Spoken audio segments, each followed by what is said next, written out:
Hi there, welcome to the Noah Presgrave case. Today we continue on with new information and updates in regard to the theme of certain partygoers being attacked, supposedly physically, and harassment online. In recent time, we showed perspective of what Robyn Smith did at a point really early on in the case when things were raw, and then the likes of Donna Bond, that was in communication and may have enabled it or pushed it on in regard to partygoers such as Avery, Combs and Jasmine Milan. And ever since, there's been additional attacks, but why or what exactly? And just the beginning of it all, dating back to in 2023, is there any justification behind it? Well, there appears to be a comment by Laura Dutton which kind of justifies it. I'm going to be presenting it to you today. I'm going to respond back immediately with my thoughts and the other attachments. Then we'll transition on to what Brooke Bounds-Carter has had to say recently with all extra details and some other points and discussions too. Very important that this is done now whilst it's fresh and it links to the previous videos. Welcome to anyone that's currently here during the live premiere. Feel free to make use of the live chat located on the right hand side of the screen and just talk, discuss things, react if you want. And after watching the video, and if you're on catch up as well, be sure to drop a comment down below under the video to let me know your thoughts, if you got any questions, and I can respond back. I'm going to be doing a focused one today, just kind of like what we've done in recent time, catching up with conversations, might generate new video ideas and much more. In this moment in time of silence, these discussions are needed, and that's why I do it in this style and format. Obviously, in recent time, I did a members only post in regard to the case and community. If you are a member on this channel, be sure to head on over to my channel page, the community tab post section, and catch up there because some serious stuff has gone on. But besides that, if you are interested in recent coverage by me, you'll be able to find the previous videos if you've missed out on any. Top right where the eye symbol is, click up there. You get the full playlist and the loose videos too. If you do want to support this channel, down below in the comments, pinned message by me, there'll be two links, one of which to join channel membership on this platform, and then the main link, which is the PayPal link. Of course, shout out to those that have supported the channel in recent time, and of course, last night, big shout out to Sharon, of course, and big shout out to Brooke Bounds-Carter for their super chats, very positive to see. And on top of it, John Doe, of course, big shout out to John Doe, very consistent in recent time, and anyone else in between if I've missed out the names. So you've got an idea of the order of how we're going to do things today. Some of it could be somewhat shocking, and there is additional context as well in regard to the likes of that particular social media post back in 2023 from Avery and Jasmine's point of view. First of all, let's just see what the odd person had to say in response. On screen, Laura said about a day ago, if I'm not mistaken, Avery Combs blasted her own address over social media to get people to come to her party. So why is her address being given out a shock to one else now? Why did she choose to victimize herself? She was happy people showed up to her birthday. Then Crybaby below in response says, so it's okay to stalk and harass Avery just because she put her address out for a party in the past? That's a ridiculous thing to say. And in terms of social media post, I believe it was on Instagram. I don't have it with me at this moment in time, but I did see it on Reddit in the past that Avery did advertise her birthday party, the location of the party house. And, you know, anyone could show up, of course. So if you had uninvited guests or like dodgy strangers, bad people showing up, you know, it's like, well, what do you expect? You kind of brought it upon yourself by getting the general public attention. That's why you see it in TV shows, series, dramas and whatnot. Like in the UK, oh, you do a Facebook post, house party here, gives the address. Are you sure about that? Anyone could show up. It could be dangerous and bad, but that's on you. In that situation, yes. With the Noah Presgrave case, the main focus is from, different sides, or more so one side, is the alcohol issue, the social hosting law problem being broken. The main issue isn't about, an invite online welcoming anyone and everyone down, and that's what led to Noah's death. No, people are blaming the alcohol part, the social hosting law rule being broken part by the host. So, put aside alcohol, the act of reaching out to the general public and revealing your location where party's taking place, that isn't the be-all and end-all of Noah's death from the looks of it in conversations over time. But in terms of the contrast between what Avery did then with a party of her own, with a certain age range of people, does it quite compare to this brewery, which you see here? Well, there is additional context by Brooke Bounds-Carter, which will be added in, which will reveal a little bit of shock, because when you look at Laura's comment here, maybe trying to justify it or say, what's the big deal? Why is there any shock if Avery put herself out there in the past as for location, and she's done it again here as of September 17, 2023, so many days afterwards the party? Does it really matter? Is she really being attacked? If you do a social media post of the place you're at, and then Robyn Smith catches on about it and knows where it's at, and then says, right, we need to blast it even more so even more people know, does it matter because it's a public post in the first place? Well, what needs to be acknowledged is it truly a public post? Because is this Instagram or is it Snapchat? Can anyone confirm that? I said, I'm going to give you my thoughts and opinions very raw shortly, but I just want to do this little introduction so you know what we're referring to here and what Laura is trying to put into perspective from her point of view. This is either Snapchat or Instagram. If it's just one post, which doesn't seem to be the case, because if you see the little timeline, there are multiple bars, 1, 2, 3, 4, 5, 6. So there might be 6 different photos or video clips merged together, which may tell a story of this particular event. But looking at this one photo or still screenshot of a video clip, it doesn't reveal too much. When I see this, I don't know what location that's at. I have no clue where they're at, unless on screen in the footage, it gives a name, it gives a clear indication. Well then, okay, you're putting yourself out there. But is it a public post or is it a private one shared with friends only? And if you're friends with the individual, you catch wind of it and then you can blast it to the public who normally wouldn't have access to it. Well, that is a bit of a problem, because you can do post online, private ones, to followers or friends only, not to the general public eye. So there's a level of restriction limitation there in terms of who can see it, who can access it. And if friends go behind your back and then post it out there publicly, you're not really putting yourself out there in the first place completely. Other people do it on your behalf and you did not ask for that. So that's a bad action itself. So the context with this, is it a direct public post? Yes or no? If anyone can answer it down below.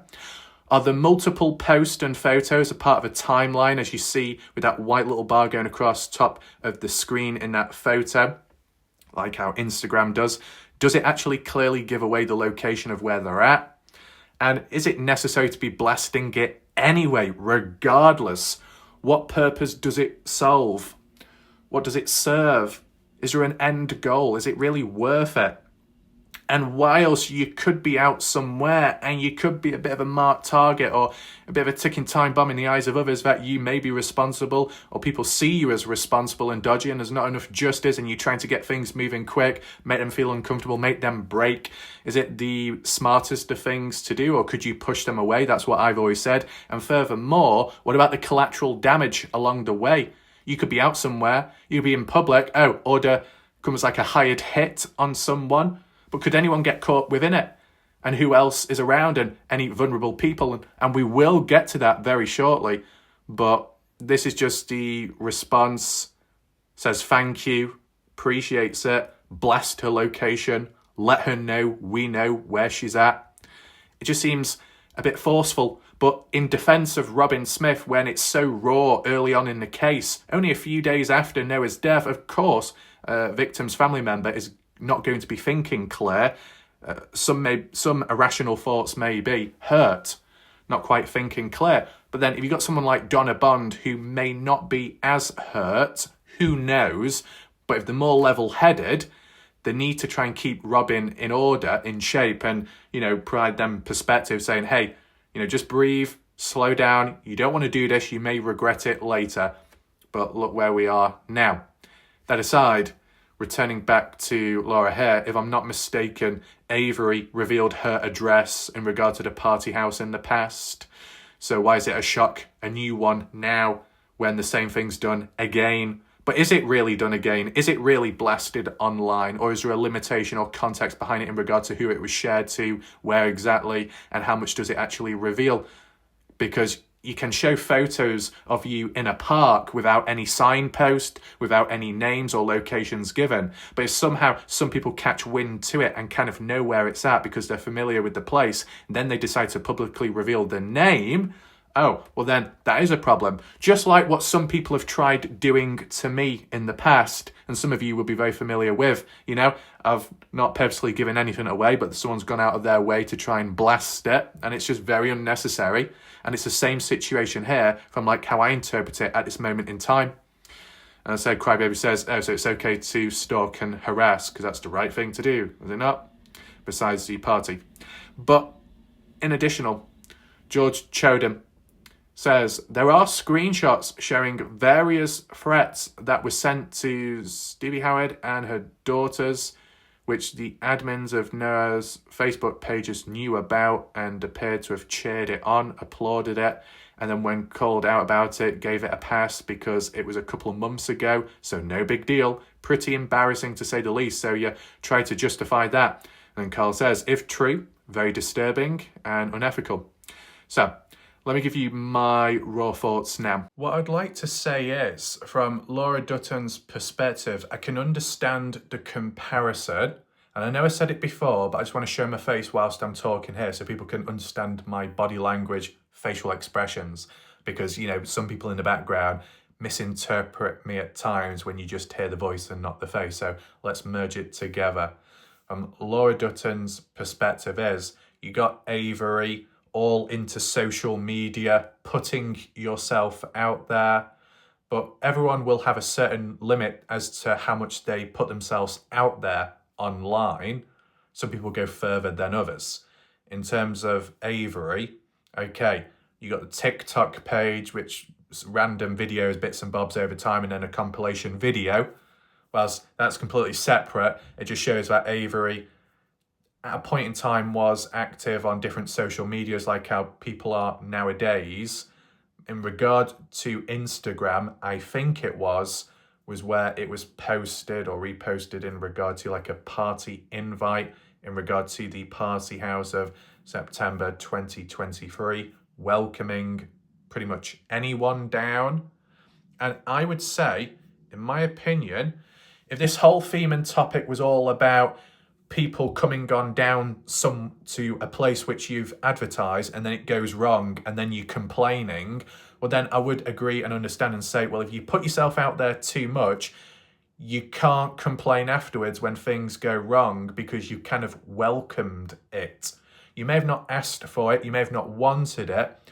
You just got to understand when it comes to online, it can be shark infested waters at times, and even in general neutral places, there will be bad people, but it's also important to acknowledge because a lot of humans like to go off the deep end and say, online, internet, bad, not real people, not good people. I would say that as a bit of an insult because if anyone was to say that type of stuff but still have friends or connections online, you could say, well, if you got that mentality and mindset, then what the hell are you doing with all these people around you online? If you don't trust them, if they're not good, then don't bother with them in the first place because I'm sure they don't want to be hearing that and be on the receiving end, like some third wheel.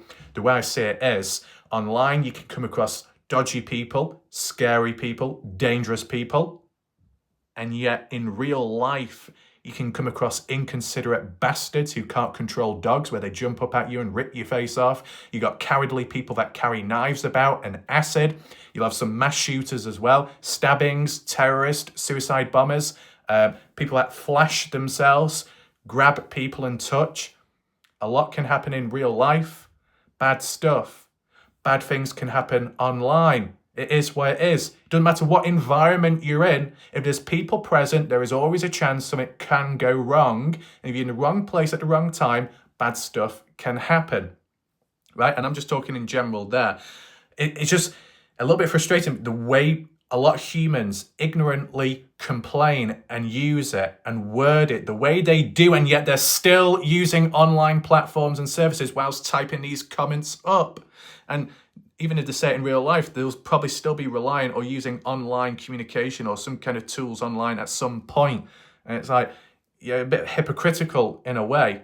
So it's just a mindset. And the way people word it as if when it comes to online, anyone you see online, oh, what?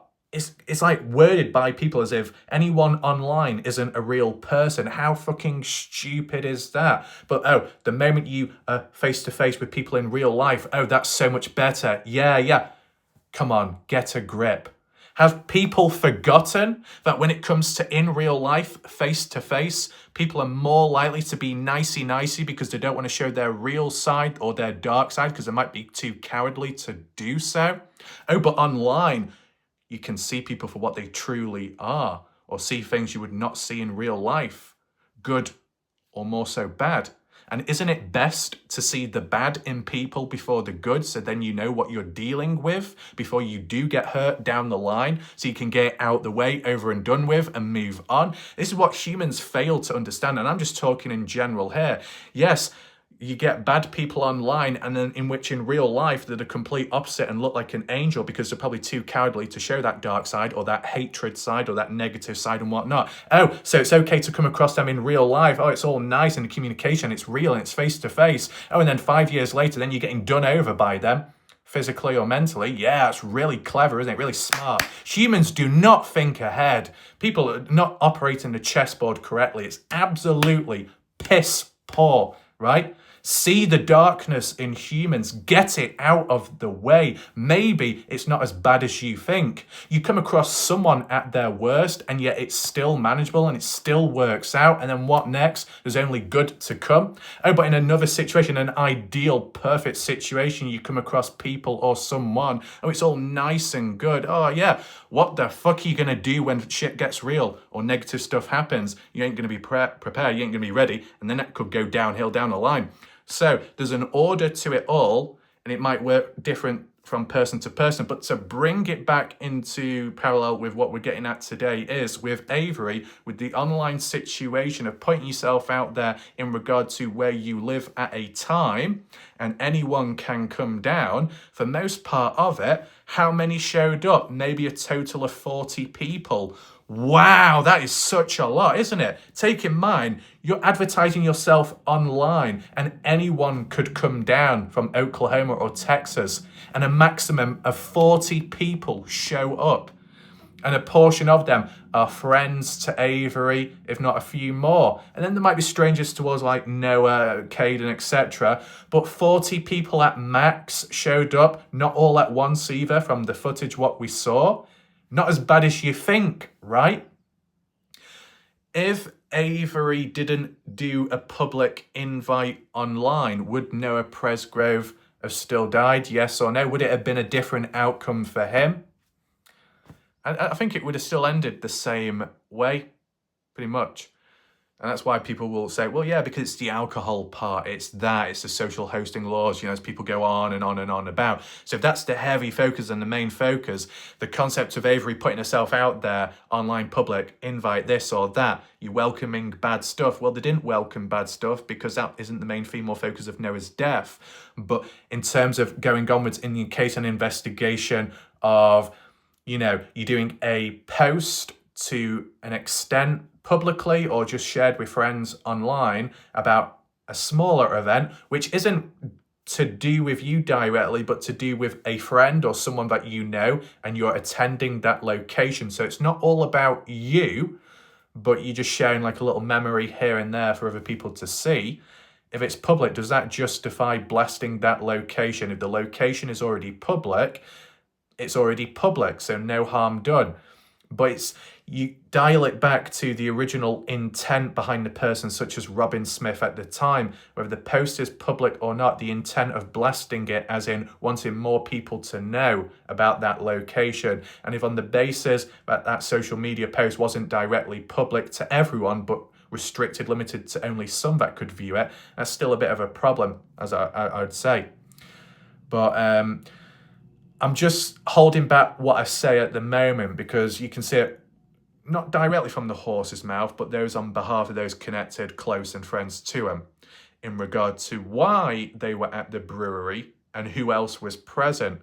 And then once those details add in and fill out, then it'll make you realise, oh, maybe it isn't a good idea to blast a location. You got to think of other people around. You blast it online like a call to arms. What could that lead to? Oh, make it aware so other locals and people afar passing on by will be aware, oh, that's Avery, that's the so-called killer. You know, not what I'm saying, but what other people could say. And as they pass by, right, let's go into that brewery, let's do something, let's ambush them. You get what I'm saying?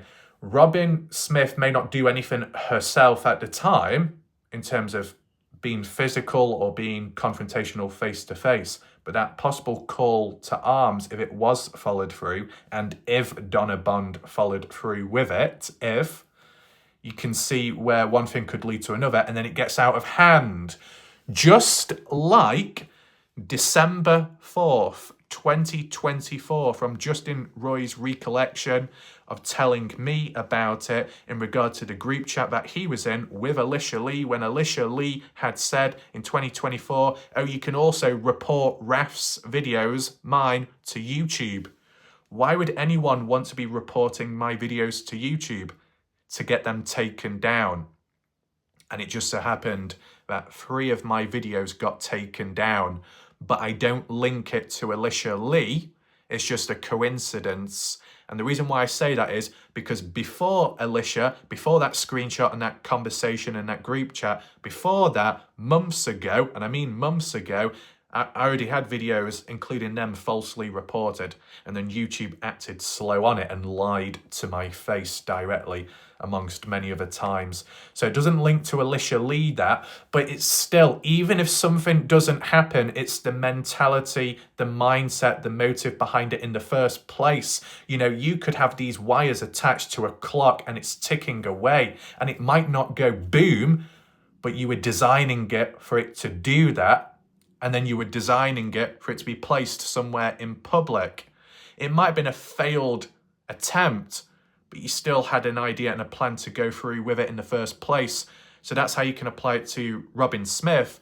Granted, in her situation, with being a victim's family member and suffering at the time and not thinking clearly and heat of the moment, it's understandable. But if you've got someone like Donna Bond who may not be as impacted, were they a good ear to lend to Robyn and provide perspective? Maybe not. If one encouraged it, then it may have pushed Robyn to go further.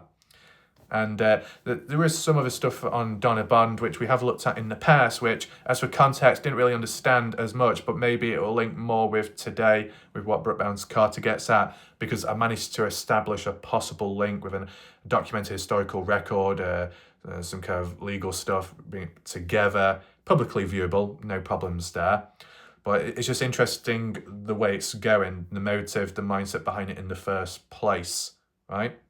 So what I want to do now is just head back on over to the conversations and those screenshots, text, and see what else has been added on. This is the first one, and the context of where this chat came from, live premiere replay chat, you can see it's from the video that I did at the time of, is Avery Combs in danger? I did the video at the time, and then Brooke added on with extra details, hence why a live chat can be very useful. And the longer the video itself, the more time people have to chat and the more information that comes out. So clearly it just goes to show that, you know, other humans out there, more so outsiders, they just don't see my vision.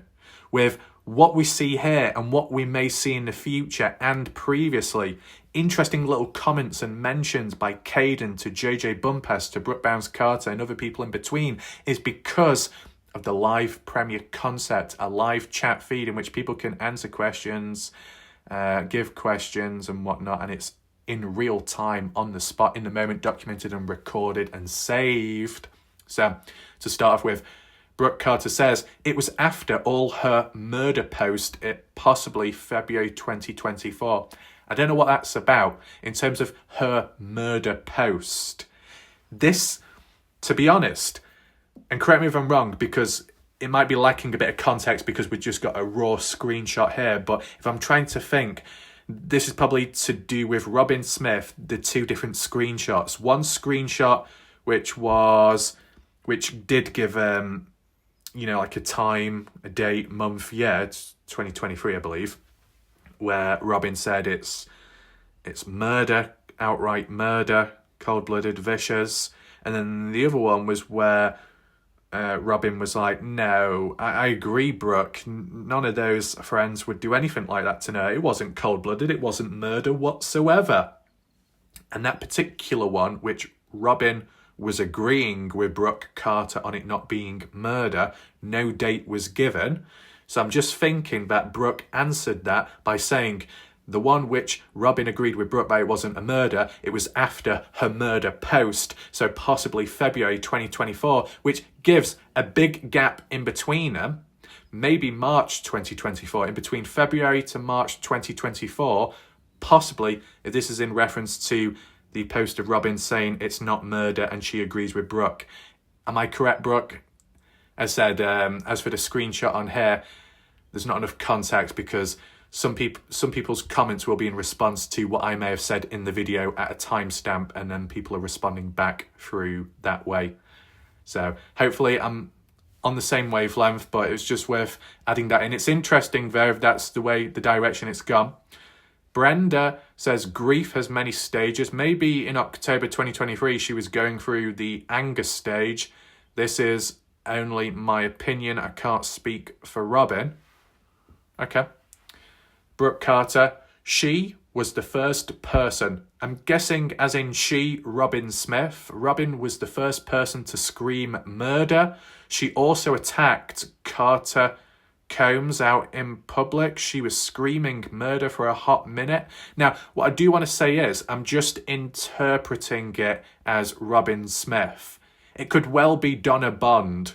It has to be either Robyn Smith or Donna Bond because that's who we were talking about in the video here.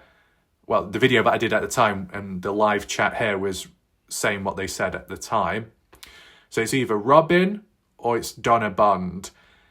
This is what I mean. I know, it's just general communication, but like when you say he or she, it can get confusing, and especially for people watching in the future. That's why I tend to keep using people's names over and over again, or the initials, so people know exactly who I'm referring to. So just as a quick heads up and question, it might be answered later, but if there's anyone in the chat that can mention it now, when Brooke Carter says she was the first person to scream murder, the cause of death, and that she attacked Carter Combs in public while screaming murder, who is she? Robyn Smith, Donna Bond, or another female? If that can be answered, that would be appreciated. But if there is face-to-face confrontation with Carter Combs, sister to Avery Combs, being, attacked either physically or verbally, is that the right thing to be doing? And when did it happen?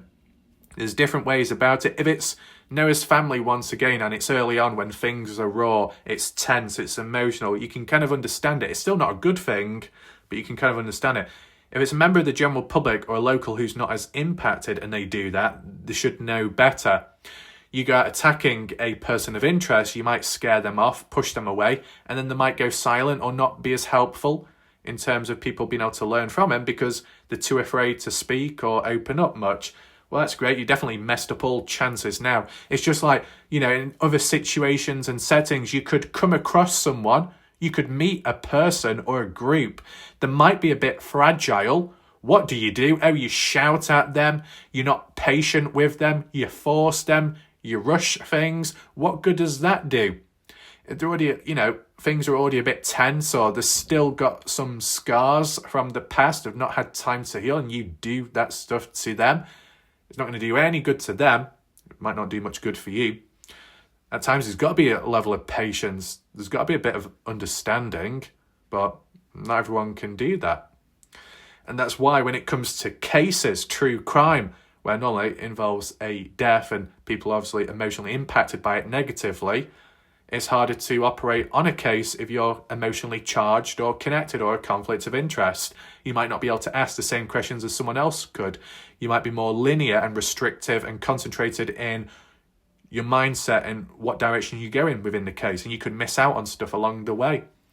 So once again, we've got other examples of other partygoers being attacked, catacombs in public. So, forget about online. Online can be bad and people can step away from that platform. But in real life, when it starts happening, well, then where do you escape to then? It's a lot harder. We got Crybaby says, the family should not have accused Noah's friends so quickly. Why would you accuse someone and make them your enemy and then expect them to give you their side of the story? I would have not spoken to her either. Yeah, you treat someone the wrong way or you push them back up against the wall, and then what, you want answers from them afterwards? Are they really going to comply or listen? They might not want to. They might be too hurt or they might get awkward. See, it's like with the Dylan Rounds case. You got someone like Brenner, the murderer. You got to treat them a certain way even if you don't want to, because they could be awkward, they could be manipulative, and they might want you to act a certain way or be nice to them so they get satisfaction from it, and then they might open up. You really don't want to do that, of course, because you're pissed off, but if you turn or switch on them, they can cut contact quick. See, in the Dylan Rounds case, when it came to Justin Rounds, the father to Dylan Rounds, on a call at some point through prison or jail, and mentioning stuff, communicating back and forth, Justin just simply listened in and heard and acknowledged Brenner. But then when it came to Karen Rounds, the grandmother who listened to Brenner through jail prison, she ended up saying, well, you actually got that wrong and you got this wrong and you're lying about this and that, and told him off, set him straight. But in doing so, in talking down to him, the murderer got all petty and said, right, I'm cutting contact now. You're never talking to me again. Speak to my attorney or lawyer. The end. Just because they are spoken to in a way they don't really want to or not used to or they don't like, then they can become awkward, then they can cut contacts, and then it means less opportunities from there on. Once again, it works in different ways. It can apply in this case as well. You push someone away too much, push them too bad, and then you expect something from them. The chances of getting something from them is much less at that point. Tim Daniel says, attacked Carter? What's going on here?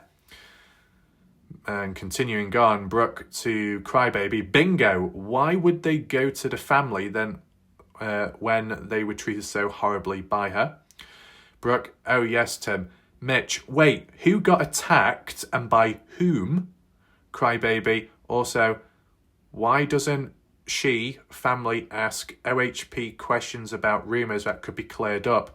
Such as, do the police have Noah's other shoe or any other belongings? So yeah, if Robyn Smith and Ashley Chadwick, like in the last Partisan True Crime interview months ago, said items of Noah were never returned back, they're presumed to still be missing, regardless of what Casey Smith may know or have said, or regardless of what an ex-boyfriend has stated online, which could be true or false. If Robyn Smith, if Ashley Chadwick are truly in the dark and they've not heard anything, could they possibly reach out to police and then go from there? And then if police have said, yes, we did release it and we did send it to one of your family members, more so an immediate family member, then Robyn, Ashley would know. Then they could relay it online. Then it would clear it up for us. And then it could link back and reinforce what I predicted in the first place about a breakdown in communication amongst family members and immediate ones. So there's that. But in regard to Mitch's question, which is good timing, shout out to Mitch, because I asked the question myself just a moment ago, and luckily we've got a screenshot of it. Brooke Carter says it was Robyn Smith who attacked Carter Combs in public. which in terms of hard evidence, I don't see any of it, but just listening in to acknowledge what's said here. You know why I word it exactly like that? Because people from the light side would attack me and bash me and say, oh, you're listening to what Brooke says, a representative, like glorifying it as in, oh, these people are so much victims and so vulnerable, but they've done bad themselves and they know what they're doing, blah, blah, blah, blah. See, got to word it carefully, right? I've not seen hard evidence. Me personally, I've not seen evidence of Robyn Smith in public attacking Carter Combs. But from what a witness or a representative of the witness says, like Brooke Carter, Robyn Smith did attack Carter in real life, and it was supposedly at a football game. It's quite shocking. And Brenda says, was it verbal? Was it physical? And Brooke says it was both. Wow. So going back to this particular one here, Robyn Smith, Noah Presgrove's aunt, supposedly, allegedly, from what's been said, at a football game which Carter Combs, and we don't have a photo of her yet on screen, but Carter Combs, sister to Avery Combs or Avery Howard, Carter Combs, girlfriend to Jack Newton, the boyfriend, that person what we're referring to, Carter Combs, the one that was involved with helping Noah to the shower, early Monday morning, September 4th, 2023. That Carter Combs, who was physically and verbally attacked by Noah Presgroves and Robyn Smith. Sounds very shocking, that. How true is it? Well, I'm just simply reading and relaying what's on screen, right? I don't want to dismiss it, because if it really did happen, it's a bad thing, and it's a very important one, and it reinforces people getting hurt along the way. But as well, I just want to be careful with my language and wording, just in case people from the other side or perspective try twisting it and then, attacking me. Hopefully people get where I'm coming from there. Bad things can happen in other directions. But I want to know your thoughts in the chat. What do you think about this? Are you shocked? Are you surprised? Whilst yes, in the very early days of September 17th, 2023, it's still quite raw and whatnot.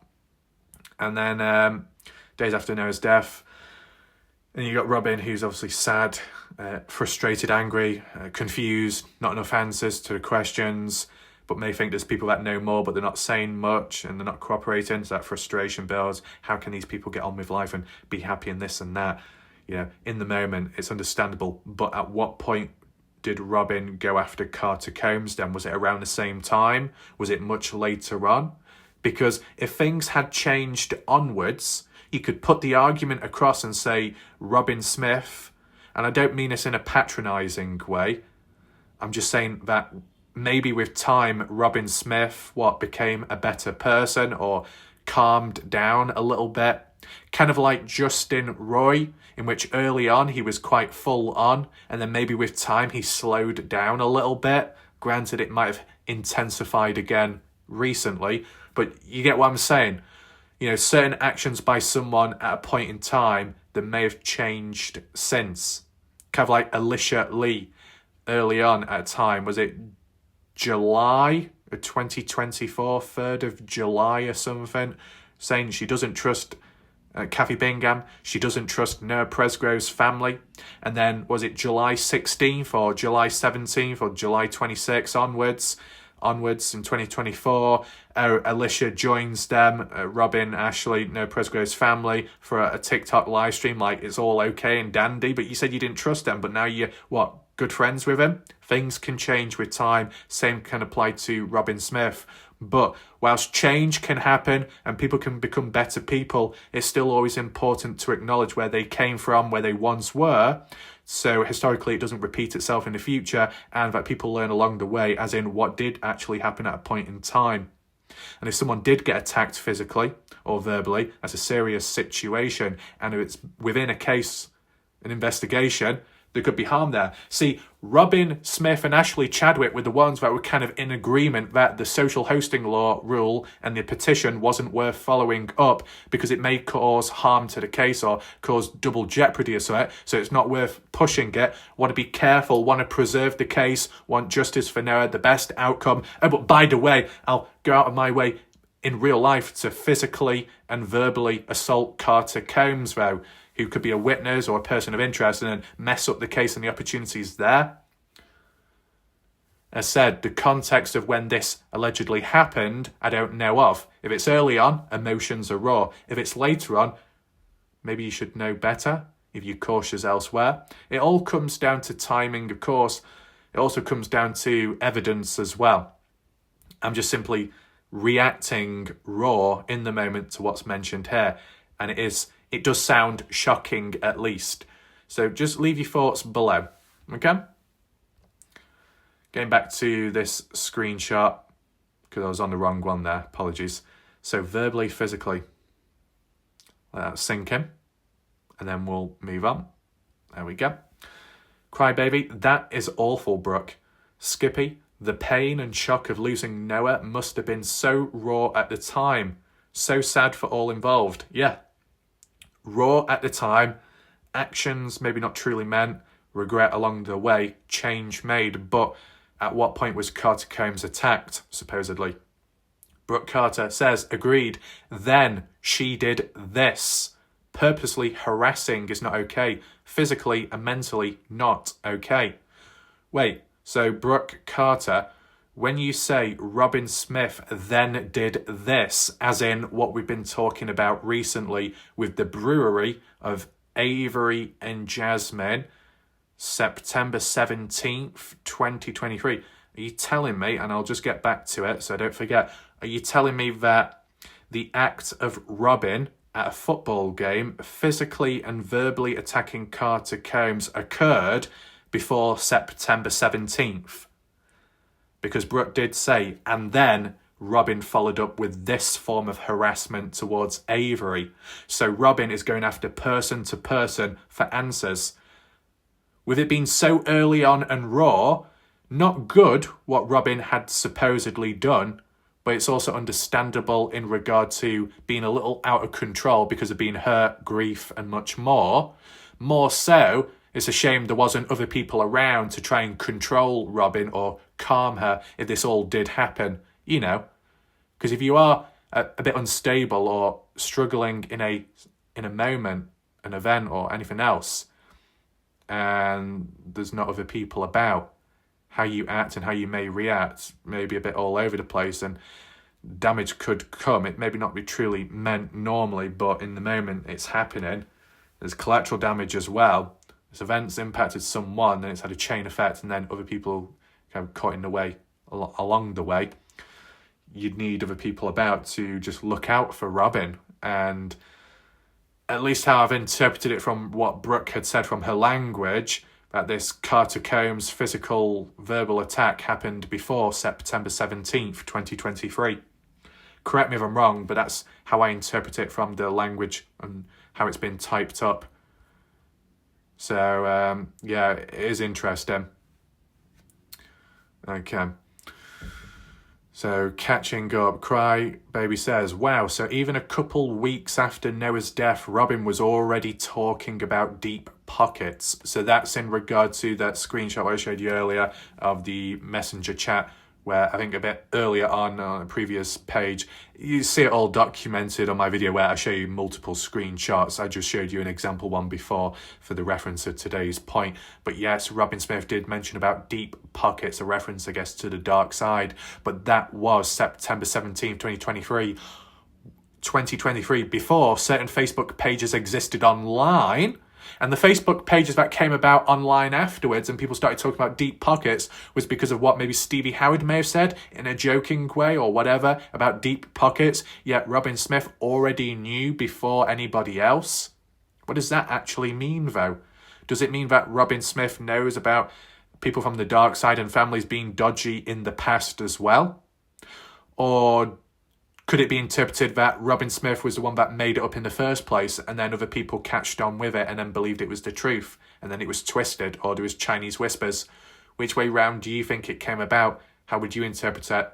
Keith says, would be a good time of Robyn's story. Oh, for Robyn to be present to tell her story. Well, she can if she wants, and the comment section's open, freedom of speech, but that just hasn't happened at this moment in time. Skippy, Brooke, how is that relationship between them now? Better, I hope? I guess the relationship between Robyn and Carter, or Robyn and Avery. Brenda, Keith, yes it would, so we can have the full picture. And yes, that is needed, the full picture, whether you agree with Robyn or not. Robyn should be allowed to speak and share her thoughts, but if they don't want to, they don't have to, but, you know, it's only half the story. Brooke says to Skippy in regard to, you know, is the relationship better between them? Brooke says, no, not good at all. Just wait till you see what all Robyn Smith has done, or what she shows. Right, okay. In regards to just wait till you see what all she shows, who is she here? As in what Avery shows in the future for evidence to show how she's been attacked by Robyn, or Carter Combs? I wonder. Sounds like there's still a lot of more evidence material out there. In terms of all this evidence and material, does it actually solve the case at hand, the main case, Noah? Not really, but it will highlight the dysfunction along the way and how it's slowed down progression in the case and how it's impacted people too. And that's important. Andrea, I can see why there's a lot of tension. Brooke, this... Right, so... When Brooke says this particular comment, this was at a baby shower, for your information, the picture of Avery and Jazz. A baby shower at a brewery. Is that an ideal place to have it? I don't know. I'm not an expert. I don't have baby showers. But as you see there, those two and other people attending, of course, out of camera shot, a baby shower. Now, is that when it's like a baby's birthday, or when there's a person that is pregnant but they've not given birth yet, so they have like a pre-birthday? I don't know. How would I know, personally? I've got no experience, but something along that. And other people may come along, other females more so, with children already, or babies to some extent. Could be first birthday, everyone brings all the kids and children. You see the theme which is emerging here. If there's a range of other people present with kids, babies, young, vulnerable people, and then you've got Robyn Smith saying, let's blast the location completely, so it's completely out there, you could see the collateral damage, as in a call to arms. Other people catch wind or word of it and think, right, that's where Avery is. Vigilantes come on in. It didn't happen, but if it did, come on in, and then, you know, babies or kids could get attacked physically. Who knows? Depends how extreme things get. You know, depending where you're at. And there's some vigilantes out there that catch wind of the location, or like a call to arms like what you see on screen. They might have a Molotov cocktail. They might have a rock. They might pass by the building, chuck it in hopes of hitting Avery on the head or somebody. It misses. Or the Molotov could explode and it could burn people. And it could obviously take out babies or younger people.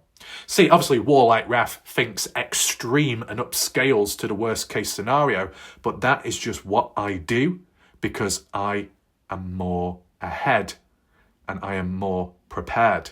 You get what I'm saying? Hence why I can do predictions, because I can go darker than anyone else can. So, whilst nothing happened in this situation, no harm done, let's brush it aside, doesn't matter. It's the original motive and intention of what could have come about. Just like how Alicia said, you can report Warlike Wrath's videos to YouTube if you want. That can help.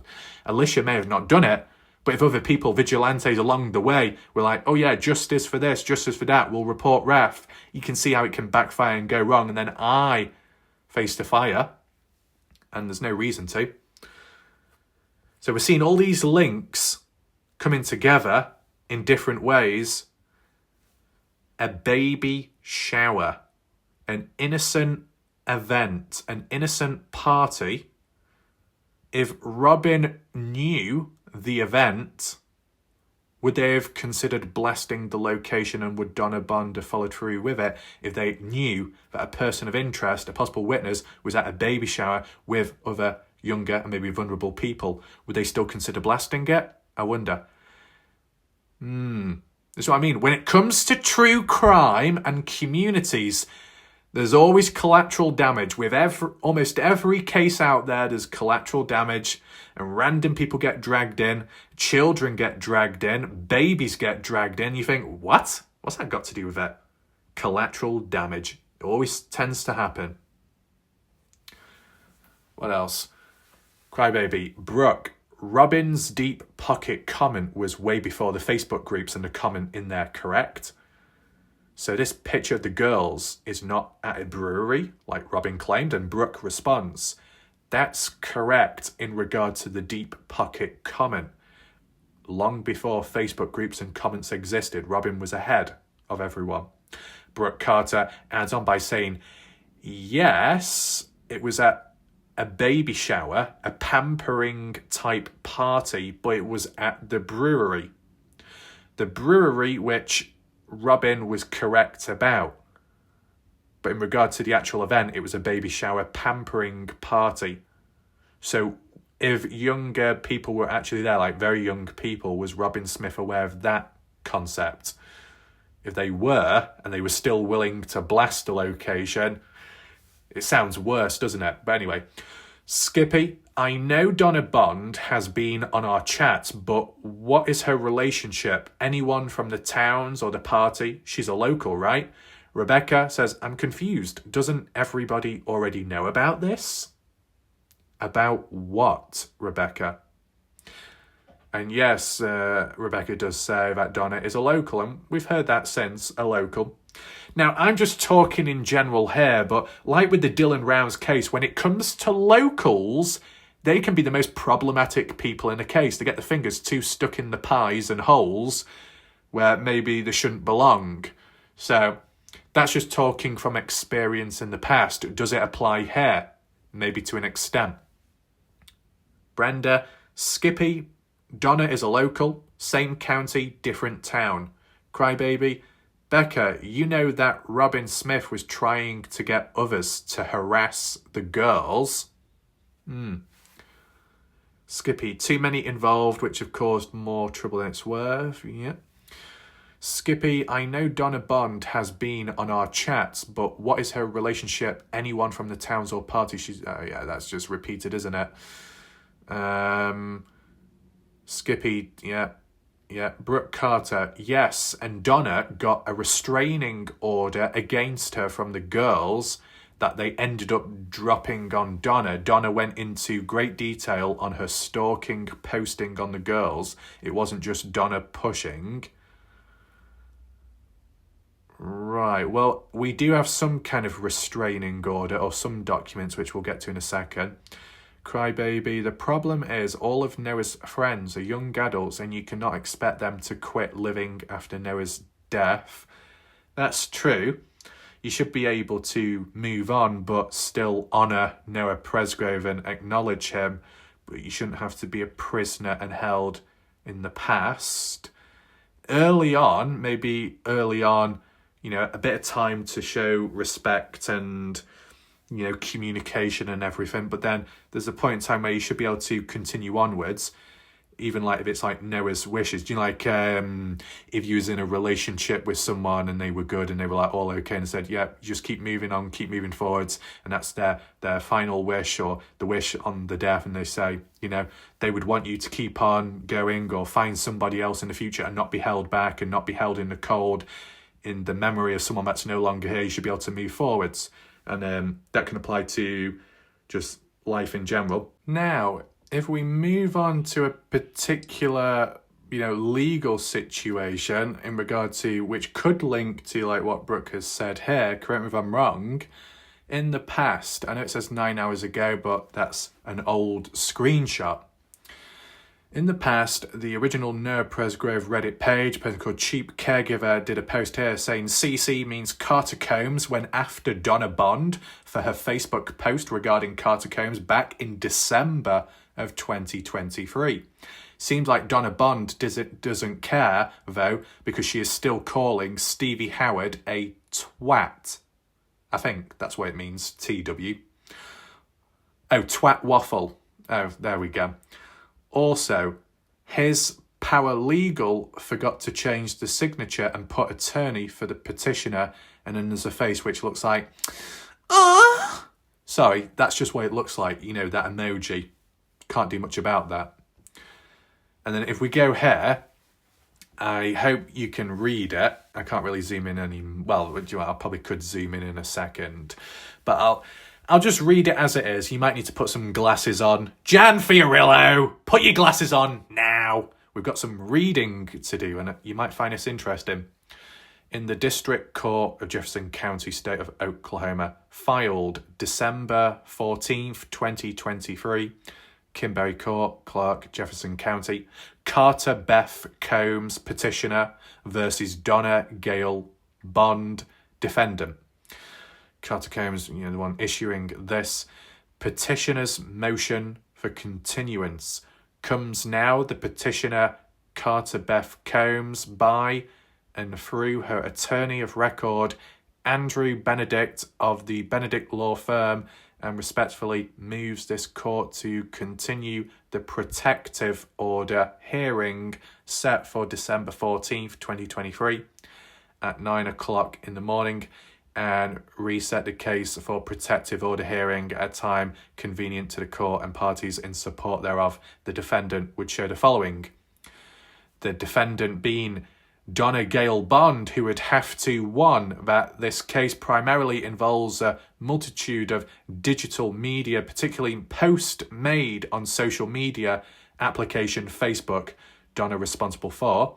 Two, counsel requires additional time to collect and catalogue the various Facebook posts in order to present the same to the court. And number three, it is believed the numerous Facebook posts on the account Donna Bond on Facebook were recently deleted, thereby potentially disposing of evidence and greatly increasing the difficulty of prosecuting this case. And I'm sorry, do people, if this is all true, because this is, you know, official documents, if this is all true and people have the cheek to call the dark side out and the dark side party goers for supposedly deleting social media at the time of the party, factory resetting phones, destroying of evidence, and then you got people on the light side who are deleting their own post online and Facebook footprint. Wow. It really puts it into perspective now. Take in mind, when I read this in the past, and you go back to my video at the time, I was interpreting it more as, oh, Carter Combs is a bad person, that Donna Bond may have caught a nerve on Carter by getting too close to the truth, and Carter now, or then at the time, was trying to silence Donna Bond. But ever since, with what we've looked at, it kind of puts it more into perspective.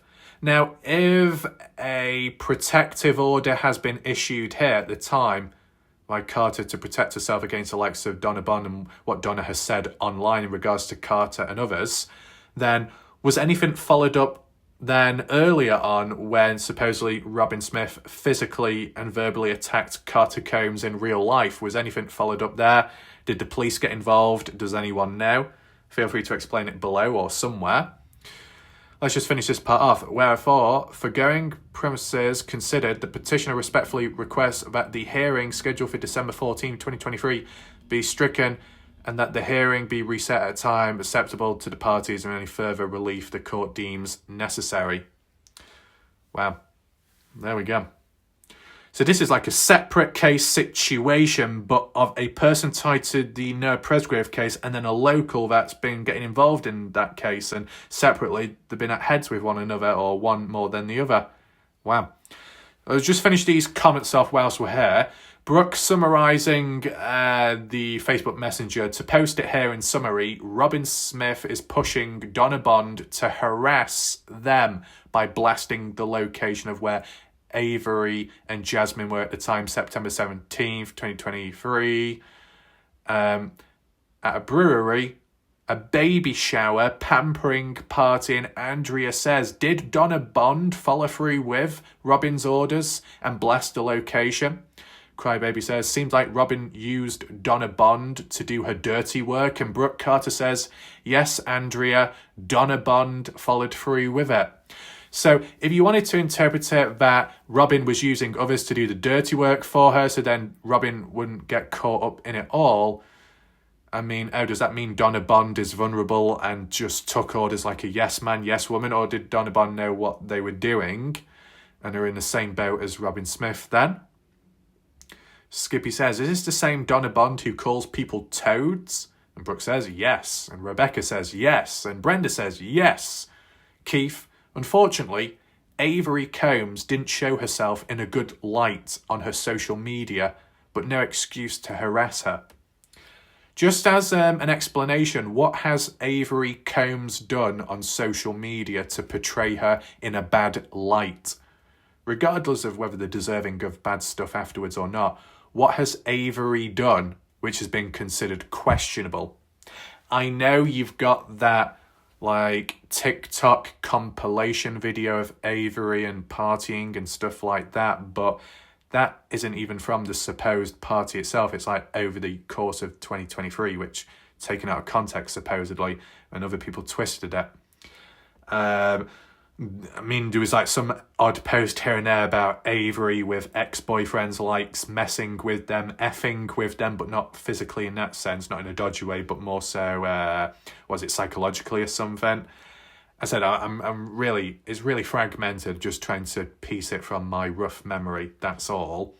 And then there was another video of Avery holding a Glock or some kind of firearm in a hand, waving it about, and people interpreted that as a standalone video.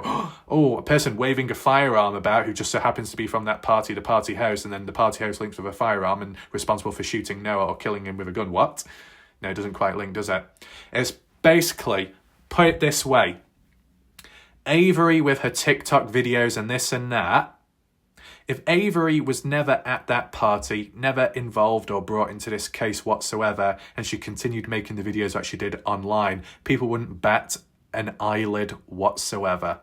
Now, yeah, there was that other time in that single focus of the TikTok video of Renee Milan, the mother to Jasmine Milan and Stephanie Milan, those partygoer girls. The mother, Renee Milan, seen on CCTV footage, which was uploaded by herself on TikTok, of whacking a sheep or some kind of animal in the skull with a baseball bat.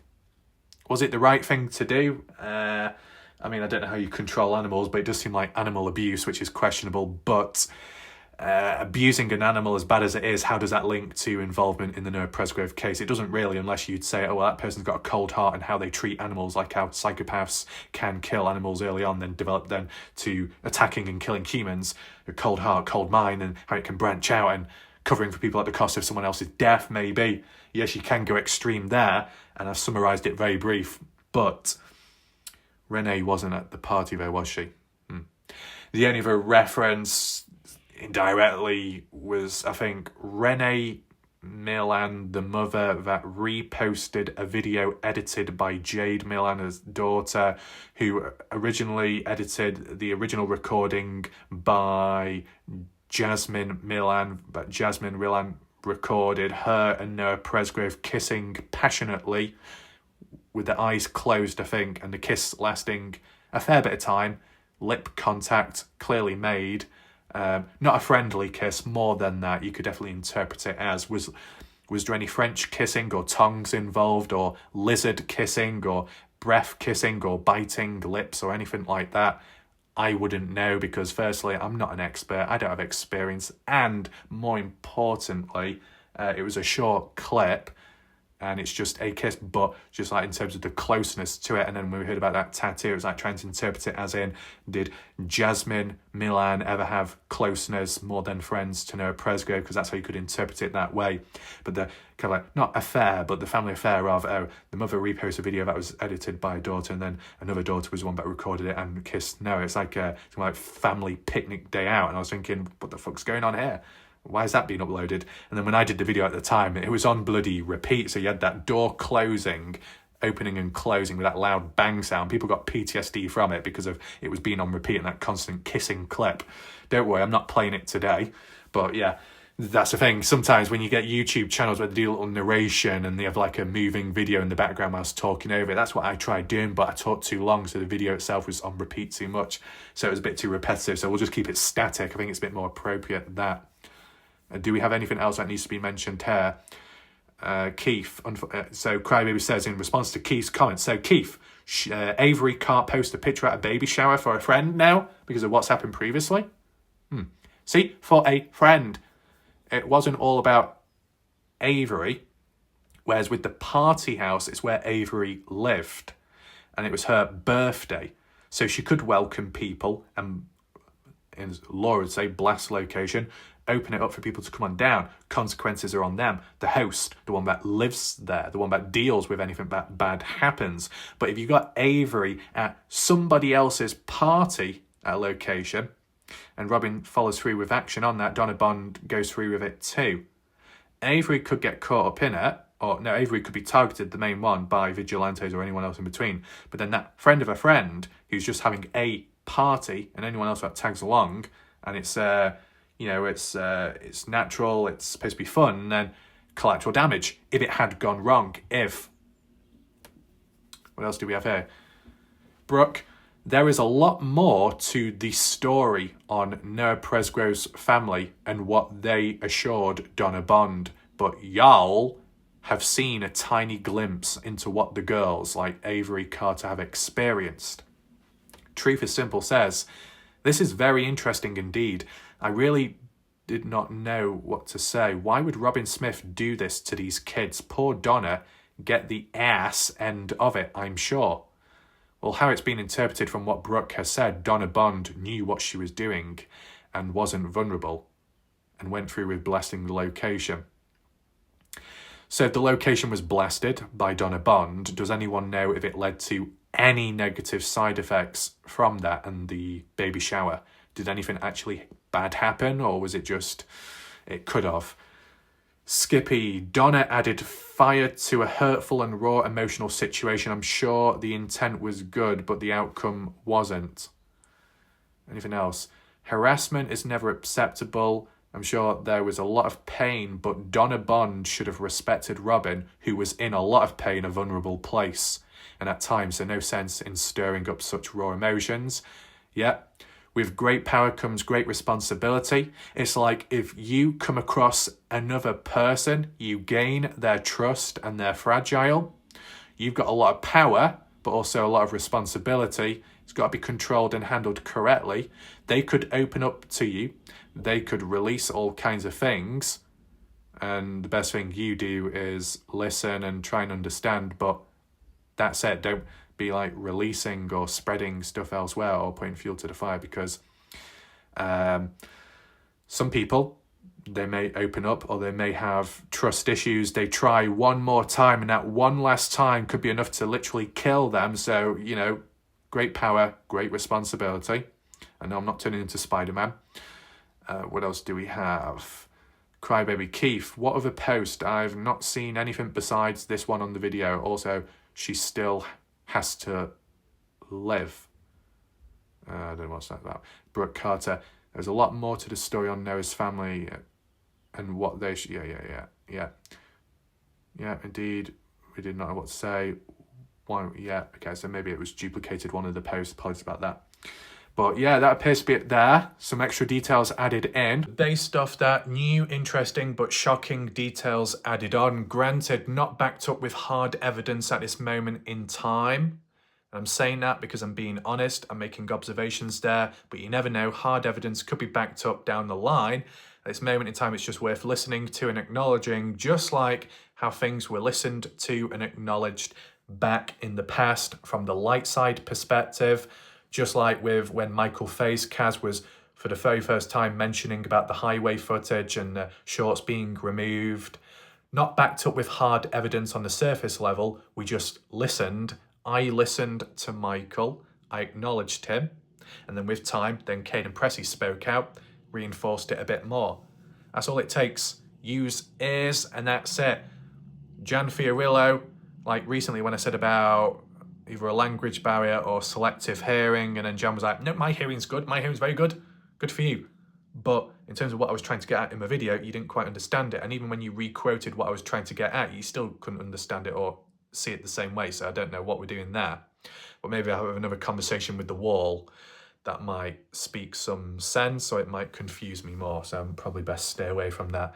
As for that strawberry, it's a bit smudged, unfortunately, but you know, it'll brush off. That aside, hopefully you found this video somewhat interesting. If you want to share it, that'll be appreciated, and give a thumbs up. You want to catch up on recent coverage, I symbol up there with the full playlist. And if you want to support the channel, down below in the comment section will be the pinned one with the PayPal link. My name's Warlike Ref. Thanks for watching and being patient. I'll see you next time. Goodbye. Good night for now.